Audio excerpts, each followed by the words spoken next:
పీతల కథ.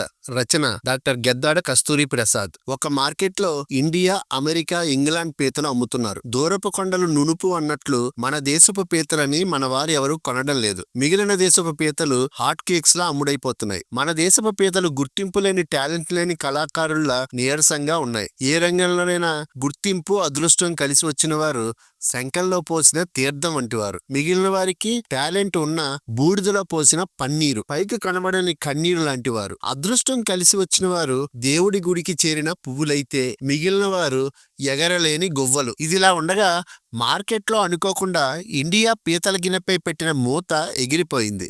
ఆ పీతలను కొనడానికి ఒక అతను వెళ్ళాడు. అమ్మే అతనికి ఈ విషయం చెప్పాడు. దానికి అతను, పర్వాలేదులేండి, మూతలు లేకపోయినా ఇండియా పీతలు ఎక్కడికి పోవు. ఎందుకంటే అది పారిపోవాలనుకున్నా దానిని బయటికి పోనివ్వకుండా, అంటే టాలెంట్ ని ఎదగనివ్వకుండా ఇంకో పీత కిందకి లాగేస్తుంది అన్నాడు.